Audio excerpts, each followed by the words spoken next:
Hey everyone, Anthony Ramos here. Okay, it's been 30 years since music icon and one of my all-time favorites, Reba McEntire, released her album Rumor Has It, which of course includes the anthem Fancy. And to celebrate it, she's re-releasing the album, which includes a special dance remix. Reba McEntire, how you doing?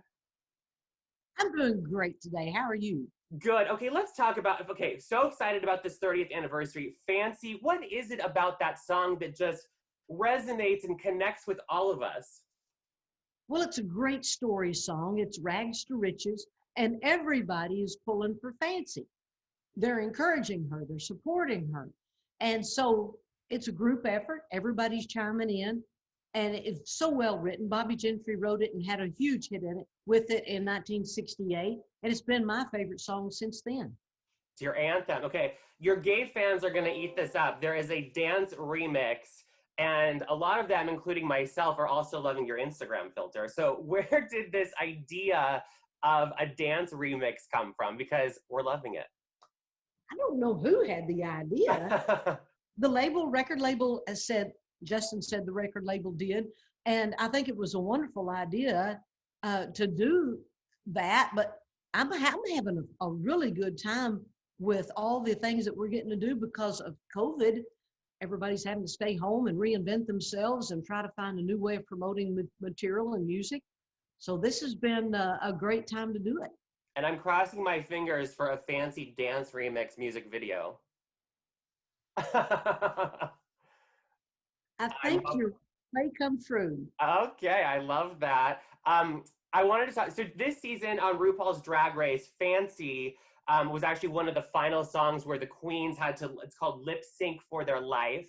Obviously, Fancy has become a drag anthem. What is it for you to know? What is it like for you to know that you're such an inspiration in that world? Because I know you've been to a couple shows and seen some of the amazing queens and what they do. Well, because I like to change clothes and, hair jacked up to Jesus and just make it theatrical and fun. Not only can people just sit and listen to the show, they can watch it. It's an event. It's very theatrical. So it really doesn't surprise me that we get along so well in our interest of entertainment. Absolutely. We like to take that extra step and to make it bigger, better, more flamboyant, whatever, just so those folks that sit in the audience honed into that stage. That's what's been my main goal all these years. The bigger, the better, right? I mean, also, there's an LGBTQ country artist named Orville Peck. Have you heard of him? Oh, he definitely. covered your song. What do you think about that? He did a great job on it. I loved it. I want to talk about your connection to the LGBTQ community because you've been a vocal ally. Why is it so important for you to, support us and really step up? Well, you're people folks that love country music. You love to be entertained. I do too. We love the same things. I love that. Was there ever a certain person that you met or friends or a story that you saw that made you, want to say, I support the community and really just want to, be there for us? Well, I've got lots of friends who are gay and they're my best friends. So it's not a category I put anybody in. It's just people who love music that are great to hang around with. They're my friends. And we love being friends with you. Can I say I'm a friend of Reba McEntire now? Next month, October, is Spirit Day, and I know that that's been something that you've supported. Of course, that's when people online on social media take a stand against LGBTQ bullying. How important is it for you to, continue to lend your voice to, end this world of bullying and cyberbullying that a lot of kids go through? I think it's very important for everybody to speak up against bullying, no matter what age. Whoever is bullying needs to stop. And my golden rule, the rule that I like to go through is the golden rule that I live by, is treat people like you want to be treated. Why be cruel? Why be mean Why don't you just be nice and kind and treat your fellow human being like you want to be treated? That's ridiculous. Just because people don't believe the same as you do, that doesn't mean that they're wrong or you're wrong. Let's agree to disagree, be nice, be kind, have a discussion. We might learn something from each other. I love that. And, what is it like for you to see, we've got, in country music, I feel like we're definitely, people are feeling a little more empowered to be, come out. Obviously, Shane McAnally writing, so many songs being out. We have Brandy Carlisle, Ty Herndon. What is it like for you to see more country artists be comfortable to, come out and just kind of live their authentic lives? I think if they need to express that, more power to them. If it's making them feel caged in and unhappy, absolutely. I'm sure that freedom is very special and freeing, as you say. Mm-hmm. Why not? Absolutely.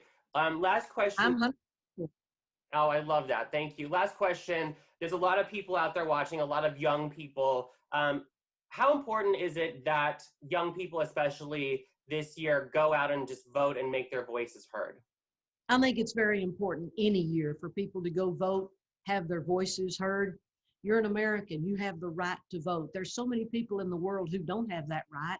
They are told what they are going to do, when and where. So we have that freedom. Please get out and vote.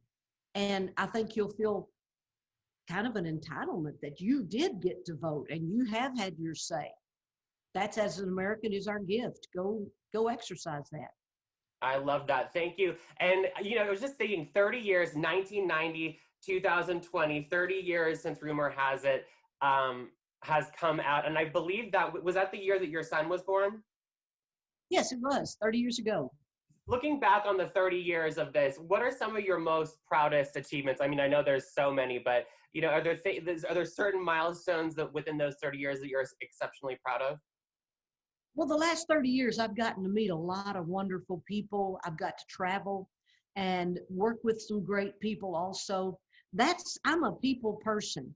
So to get to meet new people, that just enhances my knowledge of what people like, what we talk about, and getting to do fun things. So I can't really just say pinpoint one thing, but it's been a multitude of great things that I've gotten to do. Of course, in '91, we lost several of our band members and my tour manager, Jim Hammond, at that time during the plane crash.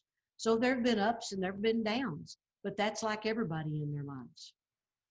I just had an idea. I think Fancy, there should be like a mini series, a movie based on that story. Can you see that happening? Like that would be Definitely. great, right?